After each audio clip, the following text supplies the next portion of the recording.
दोस्तों, भारत के defence manufacturing के अध्याय में एक नया पृष्ठ लिखा जा रहा है।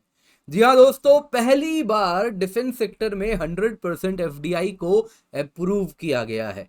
दोस्तों, ये स्वीडन के साब को ये प्रोजेक्ट अप्रूव किया गया है और इसके साथ पाकिस्तान के लिए जो दिक्कतें हैं वो बढ़ने वाली हैं। मानो जैसे पाकिस्तान के खिलाफ भारत का एक दाव है। तो आइए दोस्तों, इस पूरे न्यूज को डिटेल में जानते हैं, समझते हैं कि आखिरकार हो क्या रहा है। आप देख सकते हैं दोस्तों, आज 5 नवंबर, आज सुबह सुबह ये अखबार में ये न्यूज आई है जो मैं आपके साथ शेयर कर रहा हूं। स्वीडन के साब ने भारत का पहला 100% एफडीआई इन डिफेंस प्रोजेक्ट को बैग किया है। जी हाँ दोस्तों, आपको बता देता हूं, स्वीडन की ही कंपनी है साब टेक्नोलॉजीज, जो कि आप इस वक्त तस्वीर में देख रहे हैं, उसी का लोगो है। पहली बार 100% एफडीआई अलाउ किया गया है डिफेंस सेक्टर में और ये परमिशन स्वीडन के साब को मिला है और वो रॉकेट्स बनाने वाले हैं। दोस्तों, इसमें नया क्या है आपको सबसे पहले मैं बता देता हूं। भारत में अब तक डिफेंस सेक्टर में 74% एफडीआई ऑटोमेटिक रूट में अलाउड है, पर उसके आगे अगर जाना होता है यानी 100% एफडीआई यदि चाहिए तो केस बाय केस बेसिस में सरकार अप्रूव करती है। दोस्तों, ये रूल भी 2015 में ही ऐड किया गया था, जिसके अंतर्गत केस बाय केस बेसिस में 100% एफडीआई इन डिफेंस होगा। लेकिन आपको बताना चाहूंगा, अब तक किसी को मिला नहीं था। 2016 में एक फ्रेंच फर्म है डीसीएनएस, उसने अप्लाई किया था कि भाई उनको 100% एफडीआई अप्रूवल चाहिए और वो सबमरीन के कुछ क्रिटिकल टेक्नोलॉजीज भारत में बनाना चाह रहे थे अंडर 100% एफडीआई रूट। लेकिन भारत सरकार ने परमिशन दिया नहीं था, लेकिन अब साब को मिल गया है। दोस्तों, इस प्रोजेक्ट के बारे में आपको बता देता हूं। एक नई कंपनी भारत में बनाई जाएगी, साब एफएफवी इंडिया, जो कि ऑलरेडी रजिस्टर हो चुकी है। एफडीआई का प्रपोज्ड वैल्यू इस वक्त 500 करोड़ है, लेकिन ये क्या है, शुरुआत है। इसके बाद ये धीरे धीरे बढ़ता जाएगा। ये जो प्रोजेक्ट आने वाला है दोस्तों, ये हरियाणा राज्य में आएगा और ये बनाएगा, यहां पर जो फैक्ट्री लगेगी इसमें कार्ल गुस्टाफ M4 सिस्टम बनने वाला है।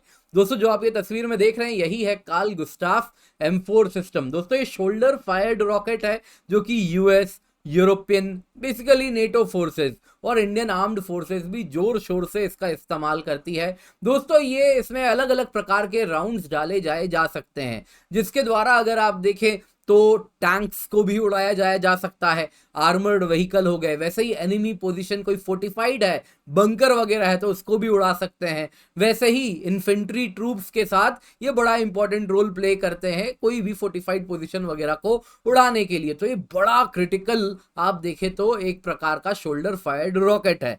दोस्तों, ये साब का पहला कार्ल गुस्टाफ M4 का प्रोडक्शन लाइन है जो कि स्वीडन के बाहर होगा, यानी ये भरोसा है इनको इंडियन मैन्युफैक्चरिंग प्रोसेस पर।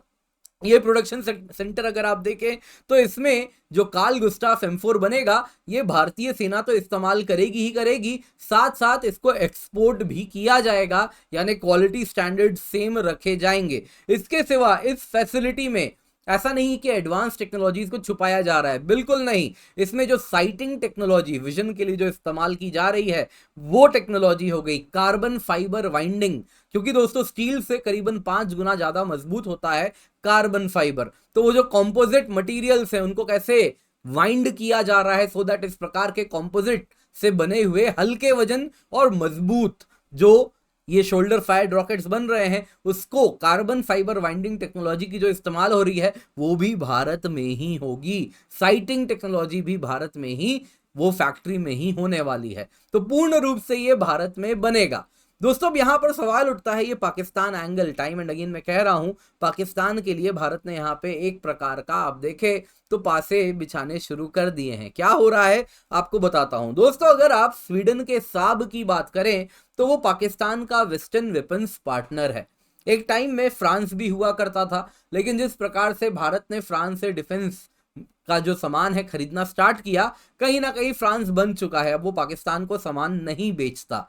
वहीं स्वीडन अभी भी बेच रहा है। इसमें सबसे इंपॉर्टेंट है जो आप यहाँ पे तस्वीर में देख रहे हैं दोस्तों, ये है साब 2000, ये प्लेन का नाम है। और इसके ऊपर यहाँ पर आप जो ये देख रहे हैं दोस्तों, ये जो रडार आप देख रहे हैं यहाँ पे, this is every I radar, जो आप ये देख रहे हैं लगा हुआ है। ये जो आप लगा हुआ देख रहे हैं कंपोनेंट प्लेन के छत पे आप देख सकते हैं, तो इसी को दोस्तों कहते हैं एरी आई रडार या फिर एरिक्सन आई रडार है। दोस्तों, ये अगर आप देखें तो पाकिस्तान का most relied airborne early warning and control aircraft है। ये इतना ही भरोसेमंद है कि आप, जब आपको याद होगा बालाकोट के बाद, पठानकोट के बाद पाकिस्तान ने जो भारत के तरफ एग्रेशन किया था, उसमें भी अगर आप देखें तो कहीं ना कहीं इन्हीं, आप देखें तो एवॉक्स का पाकिस्तान ने तब भी इस्तेमाल किया था। तो this is very much use system already. करीबन बताया जाता है 6 या 7 एवॉक्स है पाकिस्तान के पास। साफ 2000 एरियाई कुछ तालिबानियों ने भी उड़ाया था। एक तो पूर्ण रूप से उड़ा ही दिया था इनका, जब इनके अटैक हुआ था इनके बेस स्टेशन पे, एयरक्राफ्ट के बेस स्टेशन पे, और कुछ साब्स को तोड़ फोड़ भी हुआ था उसमें।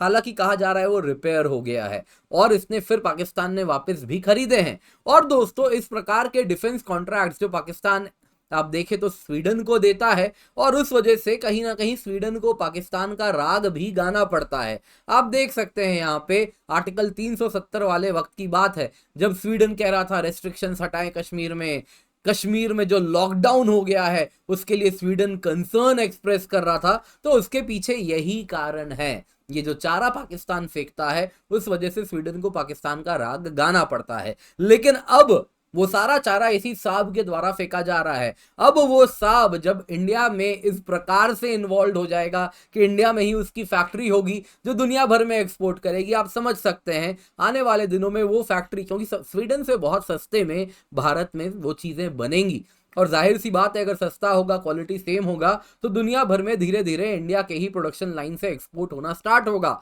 और जाहिर सी बात है एक बार एक फैक्ट्री आती है, धीरे धीरे वो बाकी कंपोनेंट्स भी अपने जो चाहिए, बाकी यूनिट्स, बाकी प्रोडक्शन लाइन में जो चीजें हैं वो भी भारत में बननी शुरू हो जाएंगी। तो कहीं ना कहीं एक बार इंडिया साब का इंपॉर्टेंट मैन्युफैक्चरिंग सेंटर बन के उभर गया तो कहीं ना कहीं वो पूर्ण रूप से पाकिस्तान को त्यागने पर मजबूर हो जाएगा। और इंडिया भी ये बात अच्छे से समझ रहा है कि भले आज केवल 500 करोड़ का निवेश है, लेकिन 100% एफडीआई उसको अलाउ कर दिया कि तुम और लाओ, आने वाले दिनों में और प्रोडक्शन लाइन भारत में लगाओ, और उसके बाद तुम हम पर निर्भर हो जाओ और पाकिस्तान का राग गाना इस प्रकार से हमेशा के लिए बंद कर दो। दोस्तों, उम्मीद करता हूं आपको आज का ये वीडियो पसंद आया हो, ये विश्लेषण पसंद आया हो, तो लाइक जरूर कीजिए। बाकी आप इस पूरे न्यूज के बारे में क्या समझते हैं कमेंट में जरूर बताएं, और इस चैनल भारत संवाद को प्रेम दे, सब्सक्राइब करें, इन वीडियोस को जरूर बाकी मित्रों के साथ भी शेयर